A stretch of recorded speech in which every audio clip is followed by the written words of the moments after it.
Lots to talk about in the news. Let's get right into it. Of course, tomorrow is another big primary day with Democrats in 6 states going to the polls to pick their favoured presidential candidate. And according to experts, Joe Biden could effectively lock up the nomination with a win over Bernie Sanders in Michigan. But Bernie's not going to go quietly. I mean, that isn't a shock. He's never done anything quietly. But he's not. Democratic insiders say Joe Biden can effectively end the primary with a win in Michigan.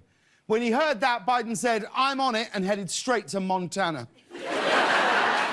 Meanwhile, tension between the two candidates is high. The Bernie Sanders campaign has accused Joe Biden's campaign of trying to change the upcoming debate format from a standing debate to a seated one.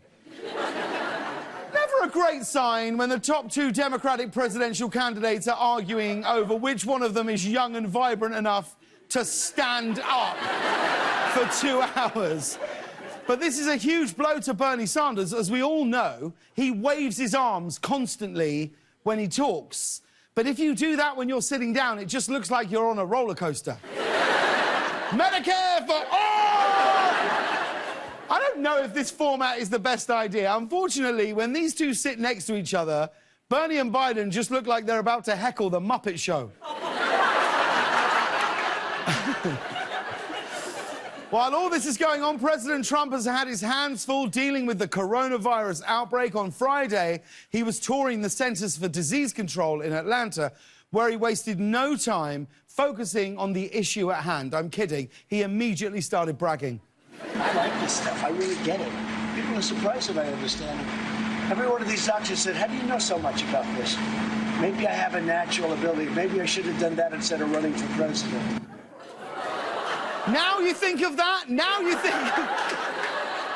Although the phrase "people are really surprised I understand this stuff" can apply to pretty much anything Donald Trump has the ability to grasp.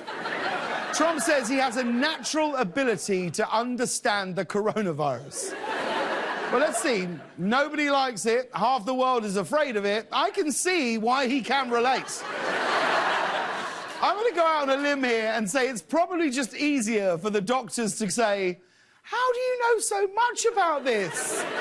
than it is for them to keep going, "No, sir, it has nothing to do with Mexican beer." In a related story, apparently some people are trying to protect themselves from disease by creating their own homemade hand sanitizer out of liquor. In response, the vodka brand Tito's went to Twitter to tell people that its vodka is not strong enough to kill germs. Of course not. If vodka was a sanitizer, every member of our band would live forever.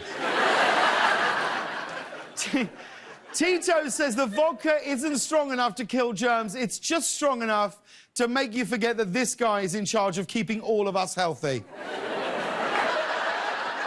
And finally, a semi-truck in Australia carrying hundreds of rolls of toilet paper accidentally caught on fire, resulting in the toilet paper shipment burning for 4 hours. Honestly, I just think the toilet paper found out what was going to happen to it and was like... They were like, "Guys, we've got to set ourselves on fire." A semi-trailer full of toilet paper erupted into flames on a highway. It's too bad, because up until then, the toilet paper was really on a roll. Thank you. Don't clap, because we've got like 100 of them. A 4-hour toilet paper fire. If that sounds familiar, that's because it's also Del Taco's new advertising slogan.